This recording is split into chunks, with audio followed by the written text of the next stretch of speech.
Vous qui cherchez Dieu, vous le trouverez dans l'éclat joyeux d'un soleil levant, caché dans les yeux des petits enfants. Vous le trouverez. Quelle joie pour les cœurs qui cherchent Dieu. Quelle joie pour les cœurs qui cherchent Dieu. Vous qui cherchez Dieu, vous le trouverez. Il a sa maison du côté du cœur et n'a de passion que notre bonheur. Vous le trouverez.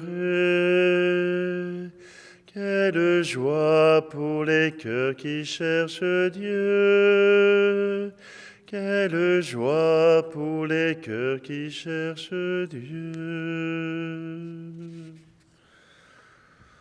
Nous sommes réunis au nom du Père, du Fils et du Saint-Esprit.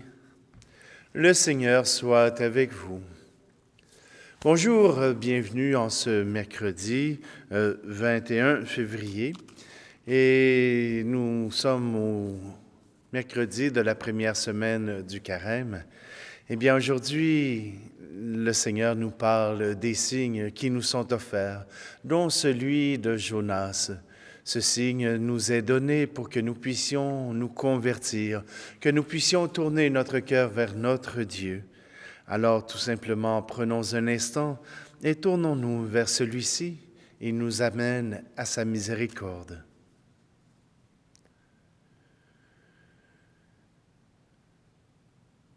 Seigneur, prends pitié. Seigneur, prends pitié.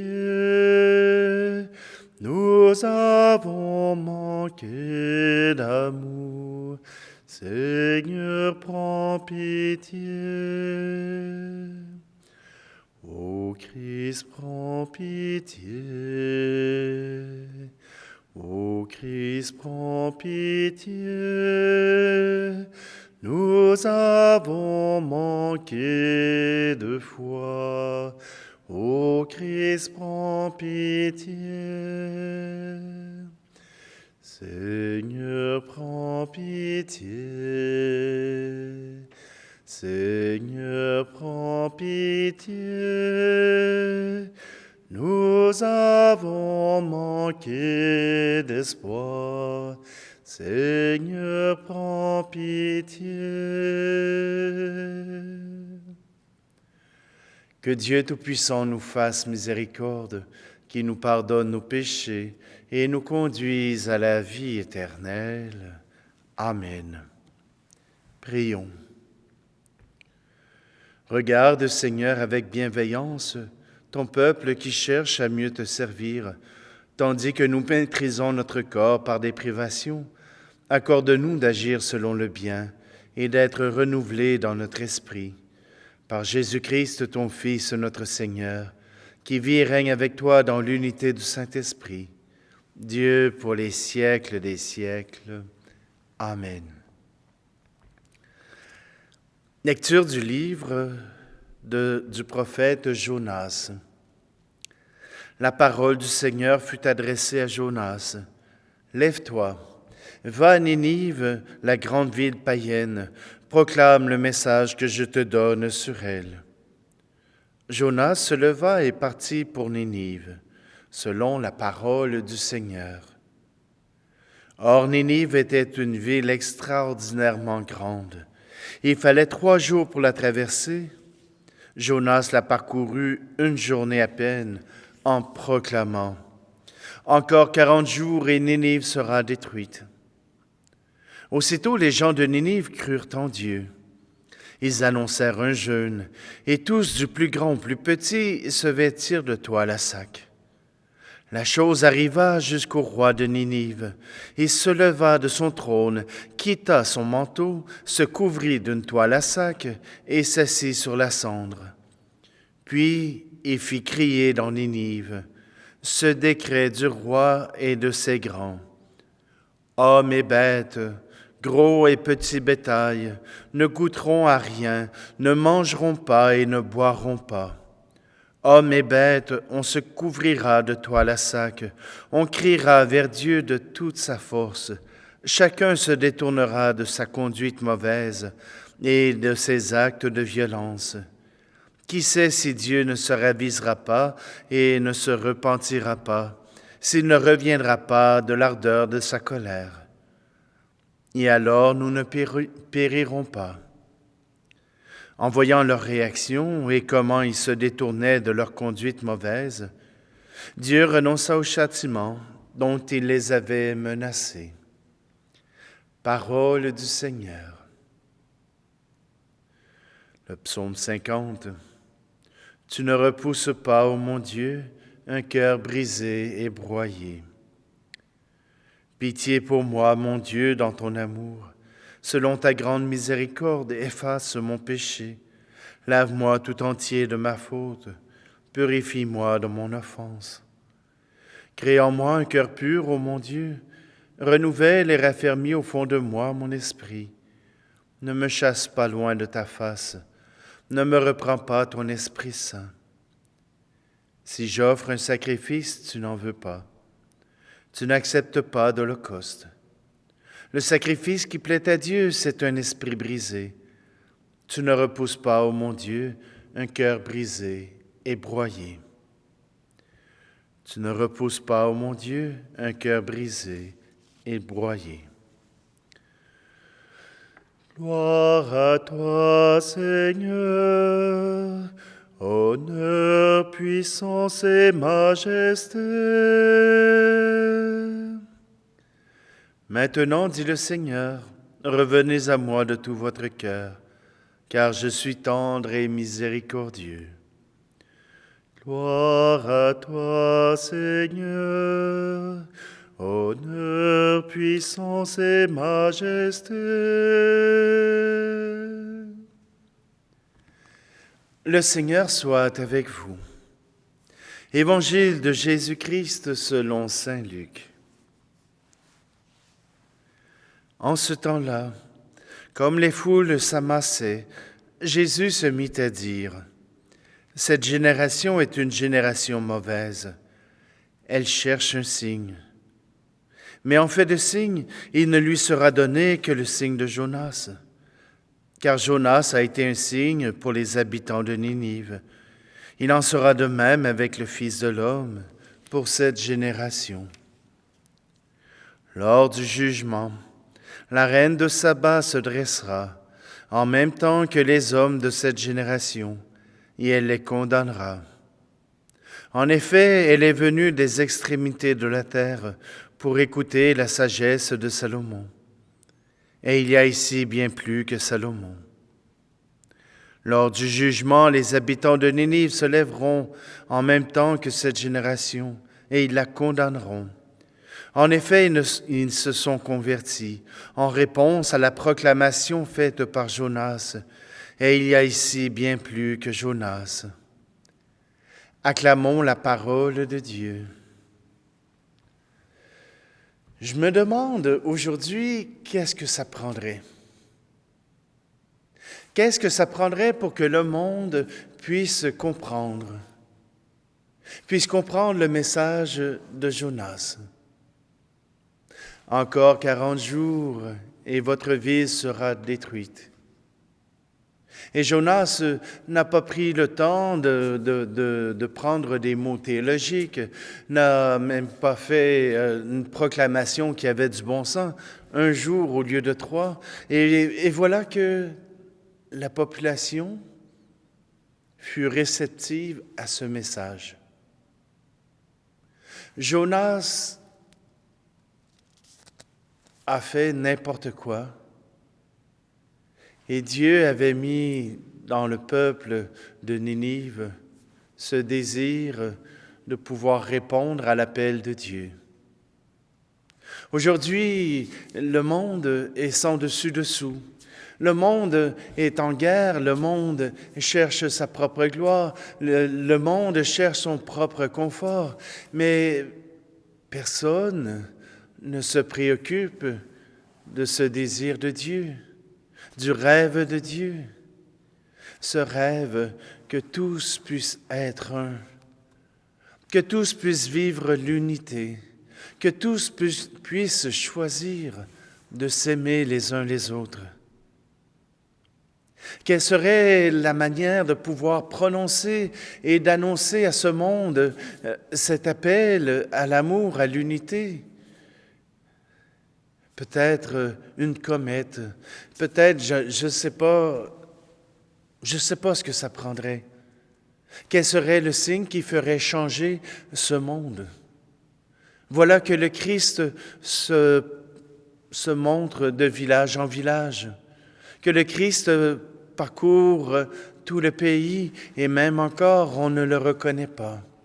Même encore, on est tellement habitués à notre manière de voir Dieu que nous ne sommes pas attentifs à ce Dieu qui vient frapper à notre porte. Quel sera ce signe qui sera donné au monde et qui lui permettra de se convertir? Quel sera ce signe qui lui permettra de se détourner de sa conduite mauvaise? Eh bien, il ne peut s'agir que d'un saint. Oui, un chrétien qui se lève et qui vit la volonté de Dieu, qui accepte de le faire jusqu'au martyre, qui accepte de le faire pour proclamer l'amour de Dieu. Ne serait-ce, je sais que partout à travers le monde, il y a des chrétiens qui donnent leur vie parce qu'ils sont chrétiens, parce qu'ils sont croyants en Dieu et que d'autres, dans leur haine, n'arrivent pas à reconnaître ce Dieu. Oui, aujourd'hui, soyons des signes. Multiplions les signes d'amour. Multiplions les signes du Seigneur. Rendons grâce à Dieu. Oui, notre Dieu a besoin de témoins et nous en sommes, puisque nous sommes ses disciples, puisque nous accueillons sa parole et que nous la faisons nôtre dans notre cœur. Soyons les signes de la paix. Soyons les signes de l'amour. Soyons les signes de la conversion.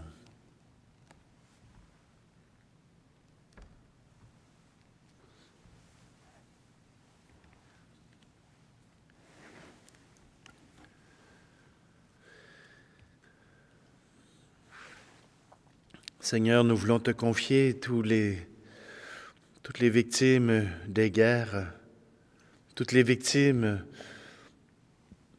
de la colère, de la religion. Seigneur, aide-nous à prier pour tous ces gens qui témoignent jour après jour, malgré les difficultés, malgré les dangers de mort qui les guettent. Tu es béni, Seigneur, Dieu de l'univers, toi qui nous donnes ce pain. Fruit de la terre et du travail des hommes et des femmes, il deviendra pour nous le pain de la vie. Tu es béni, Seigneur, Dieu de l'univers, toi qui nous donnes ce vin. Fruit de la vigne et du travail des hommes et des femmes, il deviendra pour nous le vin du royaume éternel.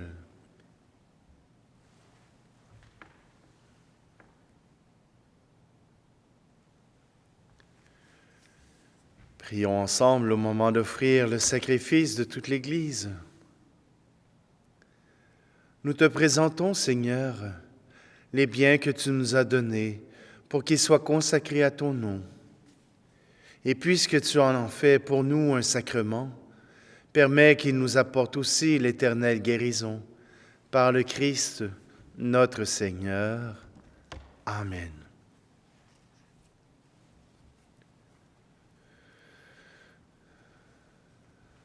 Le Seigneur soit avec vous. Et élevons notre cœur. Rendons grâce au Seigneur notre Dieu. Vraiment, il est juste et bon pour ta gloire et notre salut de t'offrir notre action de grâce toujours et en tout lieu. Seigneur, Père très saint, Dieu éternel et tout-puissant, Tu offres à tes enfants ce temps de grâce pour qu'ils retrouvent la pureté du cœur, afin que l'esprit libéré des passions mauvaises y travaille à ce monde qui passe, en s'attachant surtout aux réalités qui demeurent. C'est pourquoi avec les saints et tous les anges, nous te louons et sans fin, nous proclamons. Saint, Saint, Saint le Seigneur, Dieu de l'univers, le ciel et la terre sont remplis de ta gloire. Hosanna au plus haut des cieux. Béni soit celui qui vient au nom du Seigneur. Hosanna au plus haut des cieux. Toi qui es vraiment saint, toi qui es la source de toute sainteté, Seigneur, nous te prions. Sanctifie ces offrandes en répandant sur elles ton esprit, qu'elles deviennent pour nous le corps et le sang de Jésus le Christ, notre Seigneur. Au moment d'être livré et d'entrer librement dans sa passion, il prit le pain.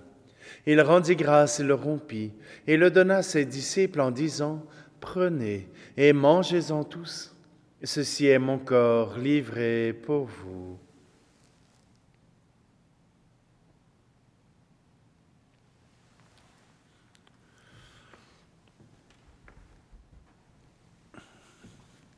De même, après le repas, il prit la coupe.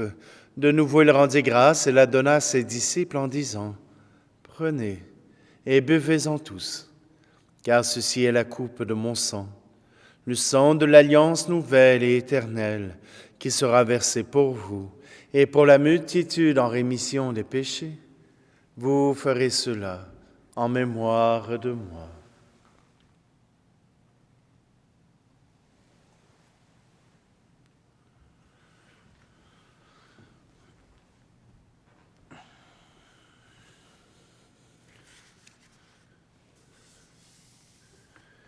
Il est grand le mystère de la foi.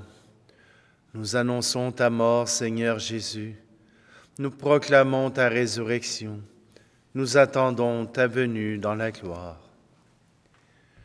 En faisant ici mémoire de la mort et de la résurrection de ton Fils, nous t'offrons, Seigneur, le pain de la vie et la coupe du salut.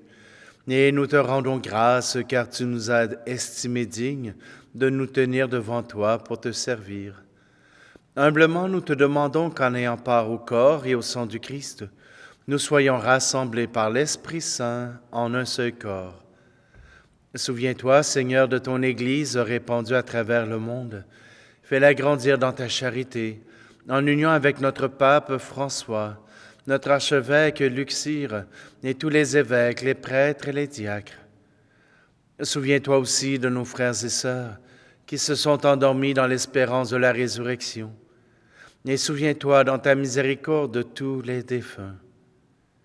Accueille-les dans la lumière de ton visage. Et sur nous tous, enfin, nous implorons ta bonté.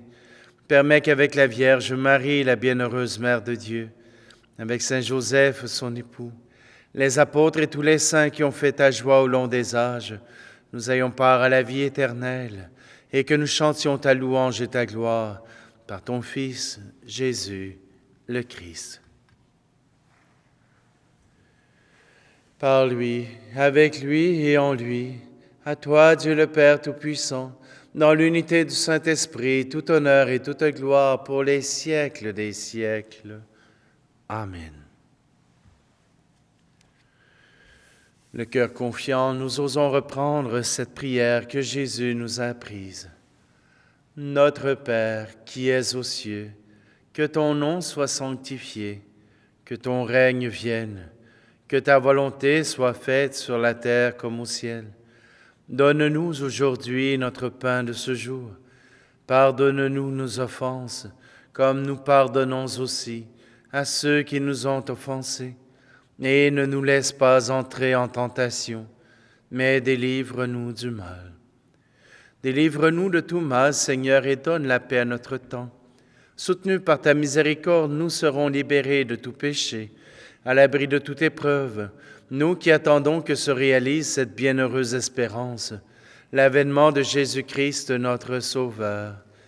Car c'est à toi qu'appartiennent le règne, la puissance et la gloire, pour les siècles des siècles.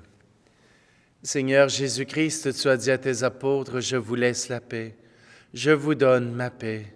Ne regarde pas nos péchés, mais la foi de ton Église, pour que ta volonté s'accomplisse. Donne-lui toujours cette paix et conduis-la vers l'unité parfaite, toi qui vis et règnes pour les siècles des siècles. Amen. Que la paix du Seigneur soit toujours avec vous. Agneau de Dieu qui enlève le péché du monde, prends pitié de nous. Agneau de Dieu qui enlève le péché du monde, prends pitié de nous. Agneau de Dieu qui enlève le péché du monde, donne-nous la paix.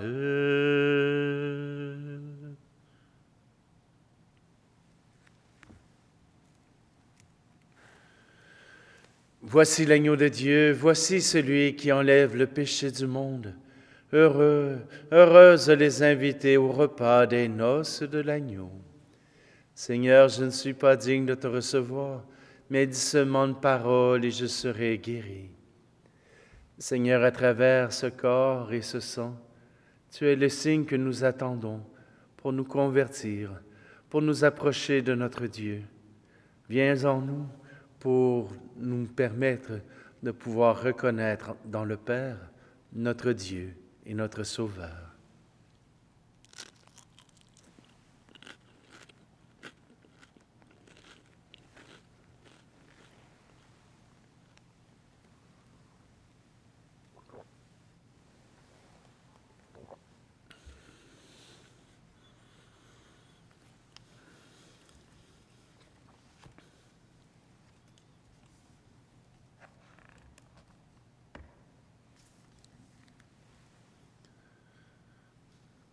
Seigneur Dieu, tu ne cesses de nous donner tes sacrements en nourriture. Fais que cet aliment reçu de ta bonté nous apporte la vie éternelle. Par le Christ, notre Seigneur. Amen. Alors, soyez les signes attendus par le monde. Soyez ceux qui proclament la joie, qui proclament l'amour. Soyez ceux qui proclament la générosité. Le Seigneur soit avec vous. Protège ton peuple, Seigneur, dans ta miséricorde, purifie-le de tout péché.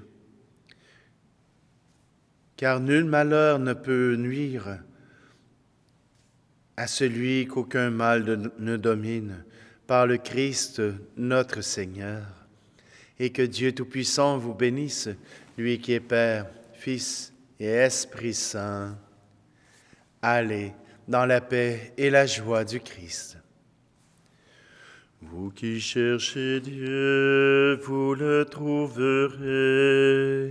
au milieu du jour et du quotidien, où grandit l'amour au fil de vos liens. Vous le trouverez. Quelle joie pour les cœurs qui cherchent Dieu. Quelle joie pour les cœurs qui cherchent Dieu.